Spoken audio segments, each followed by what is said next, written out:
This is the Inside Data Center podcast.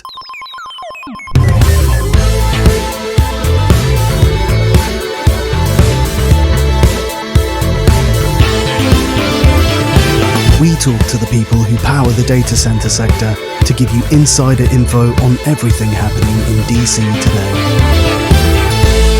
Here's your host, Andy Davis.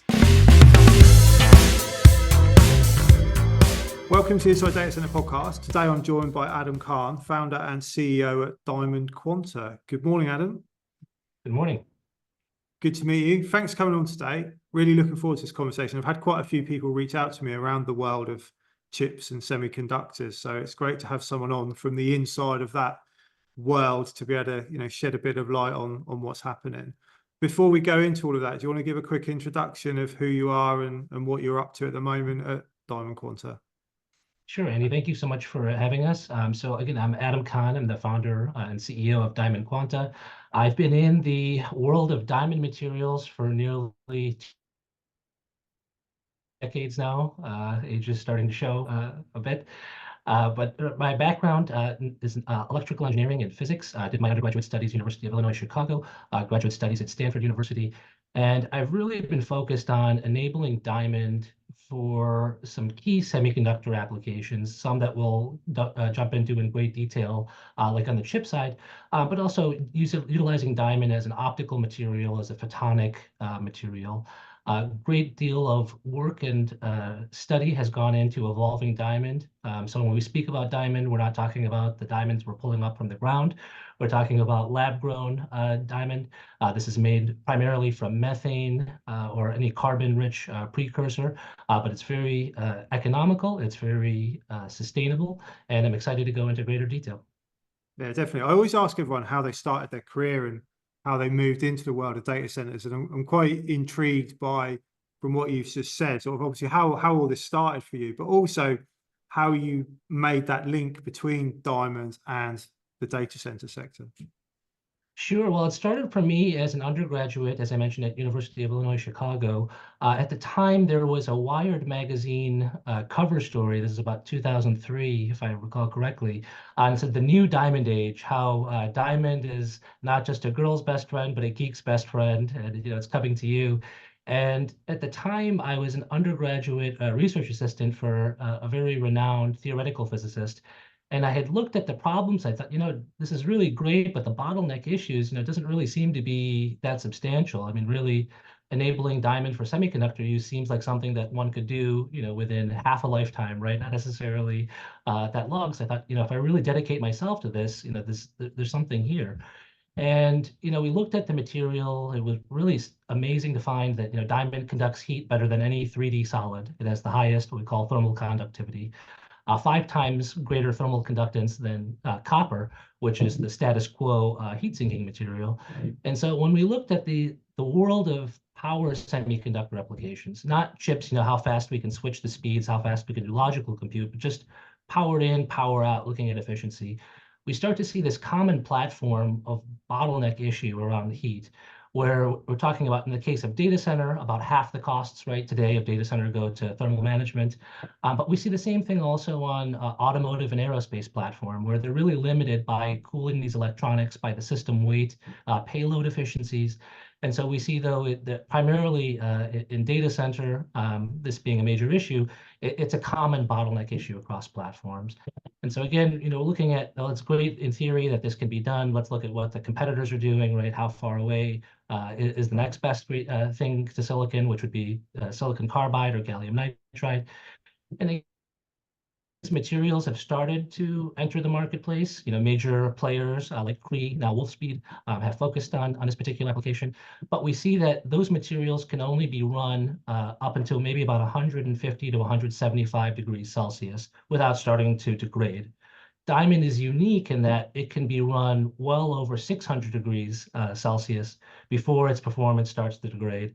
And here we start to see, wow, diamond in these type of systems, just in the power supply units, just in the converter side, about 17.5% of the power that's lost now can be saved just by switching those components to diamond. So I mean, really substantial savings, even with minimal insertion.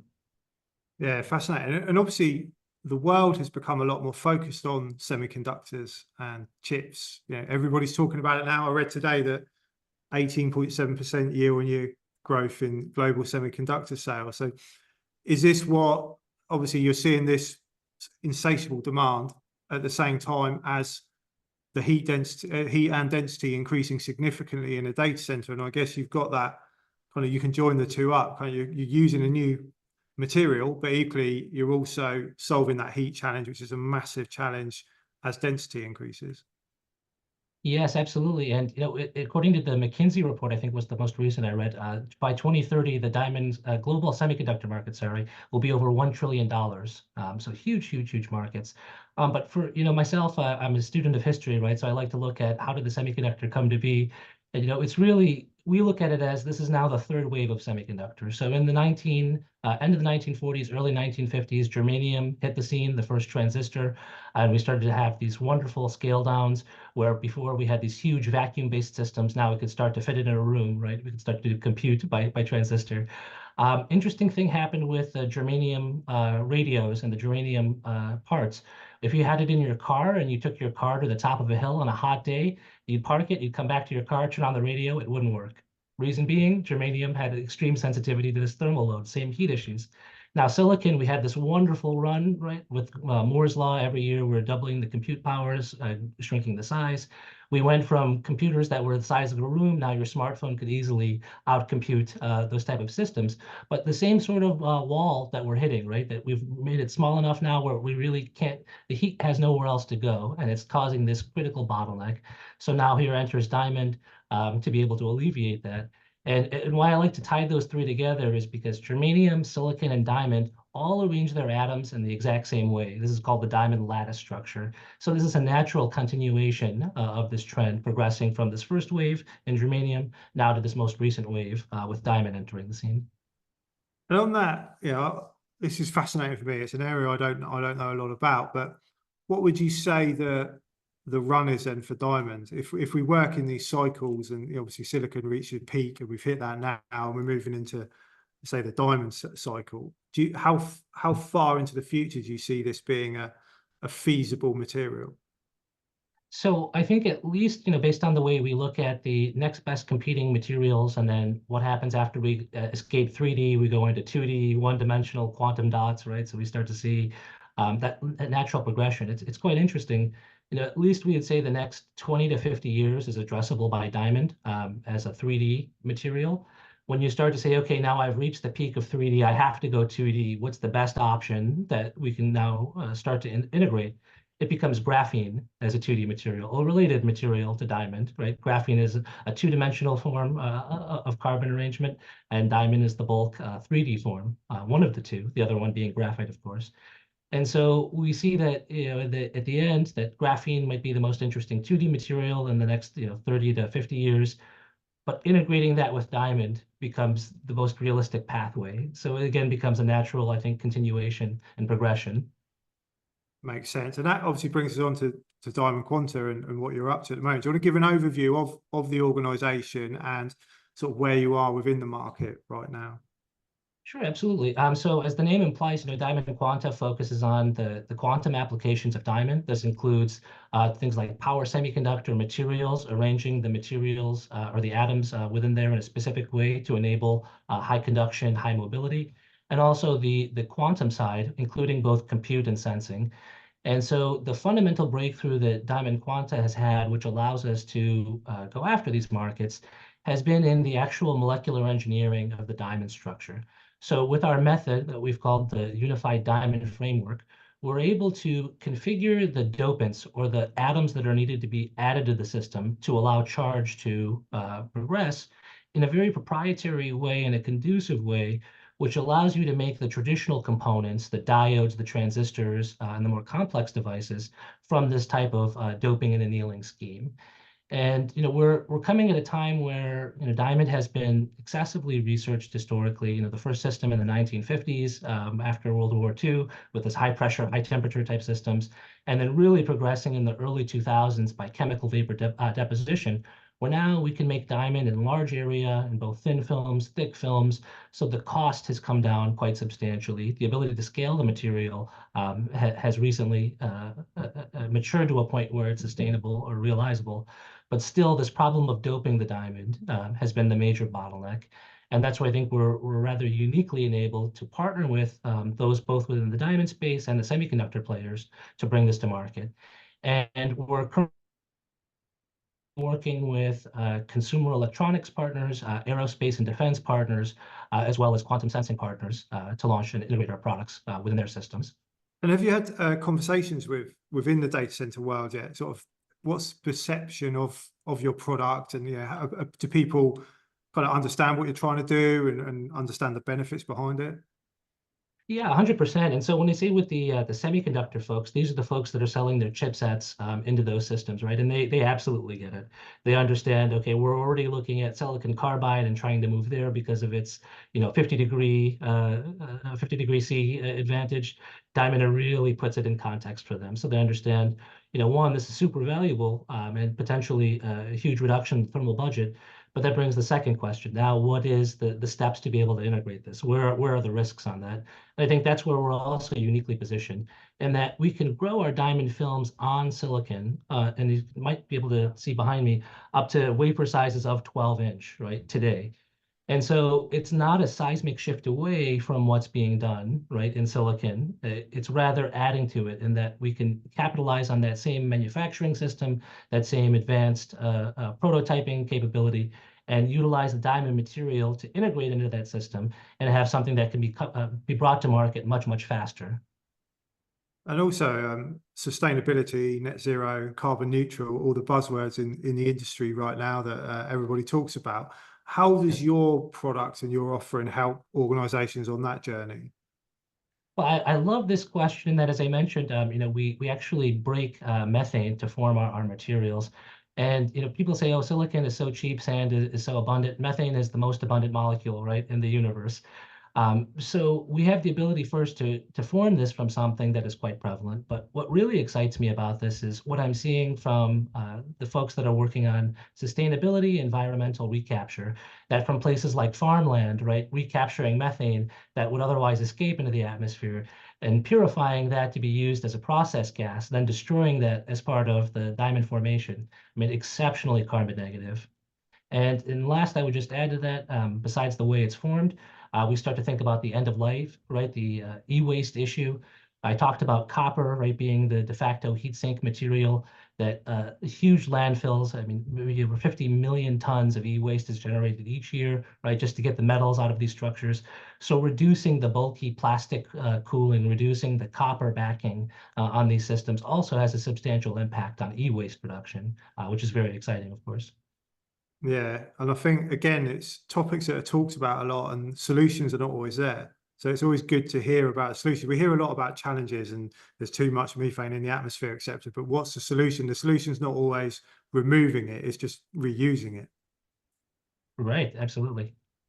And AI is another buzzword. I think we're covering all the buzzwords today. Chips, AI. I need to say NVIDIA to get that in, so that everybody, another buzzword of the industry. But AI is something this industry is talking about a lot at the moment, and obviously that comes with, like we've touched on already, the density, the heat, the scale, etc.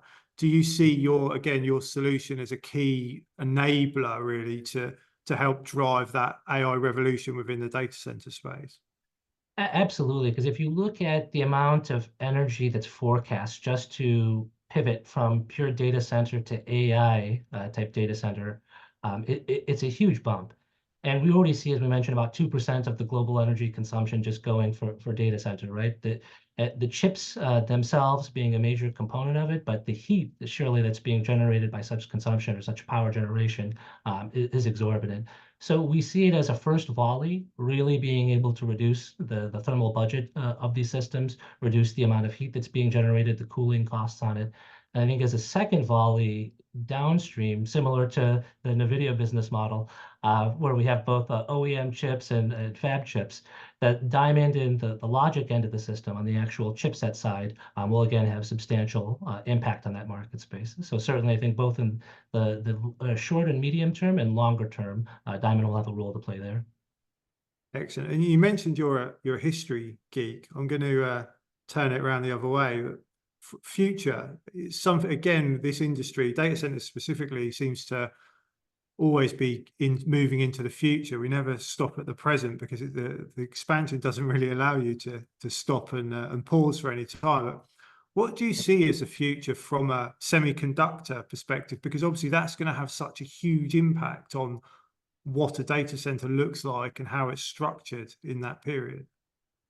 Yeah, I think it's really interesting now, and thank you, because I think that question leads to a very interesting topic, that what we're seeing from the folks that are on the data center supply from the chip side, right, the major semiconductor manufacturers going into it, that they're looking into waveguide and optical interconnect for data center communications. And I thought that's really interesting because this means we're moving from the traditional sort of parallel processing chipset type of architecture into a completely optical type of system. And that's exciting in that speeds, of course, through the roof. The optical systems are extremely fast, but also in terms of the profile of these systems, the form factor of these systems is going to change. And again, Diamond being a rather ubiquitous material in terms of the application use, we see that from a photonics standpoint, an optical interconnect standpoint, Diamond also has a great role to play there. Diamond having very few optical defects, it has great efficiency in terms of its photonics application. And of course, again, because it can be run much hotter and dissipates the heat much faster, it lends itself to being a very favorable material in those type of systems with respect to things like insertion loss and optical efficiency. You mentioned supply as well there, which is another big challenge in supply chain. There's talk of the big tech or the big semiconductor organizations. I'm not going to say the name again, but some of the bigger semiconductor organizations, they're producing a new chip and it's already 2 years delay to get this to market, which again has a huge impact on the industry that we work within. Do you think this new technology such as yours is a solution to that huge supply chain challenge? I do, because we see it as a reset to Moore's law, right? We don't need to immediately start at the sub 2 nanometer node size. For the same level of power, the same level of frequency, switching speeds, we can actually start with much larger node sizes in Diamond, on the order of 100 micron or more.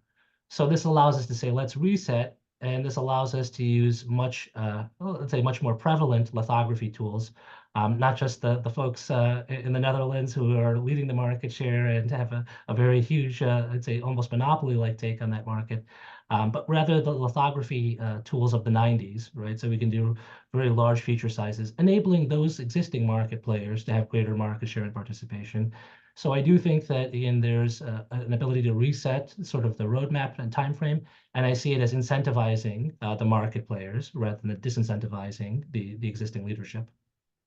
And from a power perspective, you can tell that I'm into this conversation now because I could ask you numerous questions. But another question I'm asked a lot is, what's the scale of power? How big do we go? How much power is going to be needed? Like you touched on, the percentages of the amount that this industry is using is increasing day after day. But do you have any insight from your experience on how far this power sort of demand is going to go?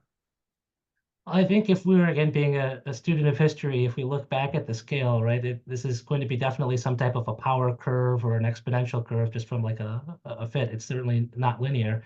And I guess intuitively this makes sense, right? Because if we just look at humanity for a moment, life on Earth, and how things tend to evolve. Right? Evolution tends to favor systems that can take in energy and utilize it in a more efficient way, right? We evolved from single cell organisms to much, much more complex matter. Our brains, right, it runs on 15 watts, but we consume over 2 kilowatts, or 2 kilocalories, 2,000 kilocalories in nutrition, right? We're exceptionally effective in consuming energy and utilizing it for output. And this thought that as we progress, AI and data center be consuming more power, look at the output, look at productivity as a corollary to this type of regression. So I think it's certainly logical that we would continue this progression of more efficient uses of energy, higher energy density, but this will also correlate to more increased output, right? Economical and labor and productivity growth as well. So not all doom and gloom with respect to consumption, and perhaps a bit of optimism there in terms of what we'll see in the near term. Yeah, and it's a power utilization, again, another conversation that what do we do with the excess heat? What do we do? You know, things like that is, again, is basically where you're going with that point. Exactly. And I think just to follow on one more point on that today, the big thing, at least in, let's take automotive and electric vehicle for example, charging, right? We see that if we're first charging on systems that are in the 440, 480 type of voltage, moving to 1200 volts, then moving to 1600 and 2000 volts really being the target. The thought behind that is the higher we move in terms of the potential of the voltage, the faster we're going to be able to charge these systems, right? And if we have something that can quickly dissipate the heat at that type of a potential draw, then we have something that can do that safely. And so, making EV, plug-in hybrid electric vehicle, as well as traditional hybrid electronic vehicle, realizable or practicable, requires us to be able to not only increase the range, but reduce the time to fill up or to charge such a system. Yeah, fascinating. And I think I could ask you questions all day, but we best not. I've got a couple more questions before I let you get on with your day. But we've touched on quite a lot of challenges already that this industry is facing, the world of data centers. But is there anything specific that you feel will be one of our biggest challenges as we nearly end 2024 now, so as we head into 2025? I think cooling remains the biggest challenge, right? And I think that the two approaches that we have on hand, absent technologies like Diamond Quantas, is really either to go the Microsoft way and submerge it into the ocean, which is ecologically a disaster, which is, from an efficiency standpoint, not efficient whatsoever. And we have the other way where we then have to shift the stacking or arrangement of the systems in the rack, right? Such that we can start to be able to run it hotter. But we then run into the volume issue, right? If we're going to try to rearrange the chips, that means the data centers themselves are going to have to substantially increase in terms of the footprint and size. And again, 50% roughly of the operating costs just going to thermal. This certainly must be the major issue at the moment. Yeah, definitely. I think a lot of people, when I talk about cooling, it's the solution's not there yet. It's not obvious. It's like, what will the long-term solution be, or the short-term solution? So yeah, definitely agree with that. If you could ask everyone in the data center sector to start or stop doing one thing, what would it be? Oh, great question. Well, I guess I would ask everybody in the data center world to start to think about substantial or practical ways to reduce footprint, right? How do we make it such a practicable thing where we can reduce, again, the type of negative outputs, reduce the type of heat that's being generated, waste that's being generated, to start thinking in terms of the triple bottom line, right? The sustainability, the operational capability, and then how we're sourcing these materials. And I guess a thing to stop, I guess, would be what's happening in the marketplace itself, which is the hype around it, right? There's always this hype cycle in technology where we get very excited about something, it reaches this peak of inflated expectations, and then there's this crash. And then right after the crash, we have this level of productivity or enlightenment. The hype is, of course, natural new technology, and I think we're now bottoming out in terms of the expectation, and stopping from the hyping and now thinking to productivity. It could do all these things. There's things that it can't do, but how do we really turn this into something that is both sustainable as well as economical and profitable for those that are developing this world? Yeah, definitely. There is a lot of hype in this industry right now. You're very on the money with that one.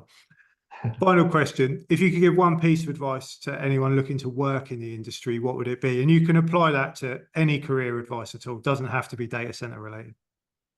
Sure. I guess I'll take the opportunity to maybe touch on something one level higher, which would be those that are in the STEM world, right? The science, technology, engineering, mathematics. There's this huge boon of imposter syndrome, right?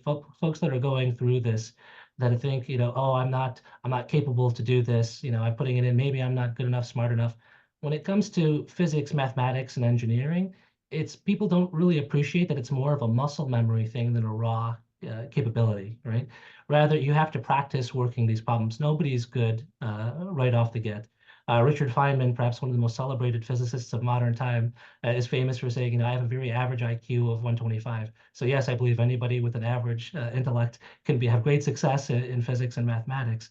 So, my advice would be believe in yourself, and if you truly have a passion for the field, pursue it. As Feynman said, pursue it in the most uncharacteristic, irreverent way possible.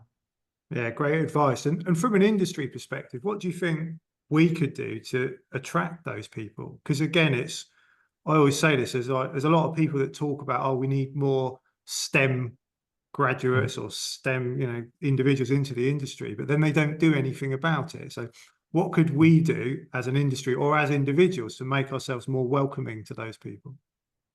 I think it's got to start earlier in life. So I think the focus now has turned at, the high school level, maybe at the end of the middle school level. I think we really need to expose the smallest of the children to this world and to what science and engineering really is. I'll just leave with, I have a 3-year-old daughter I'm very, very proud of.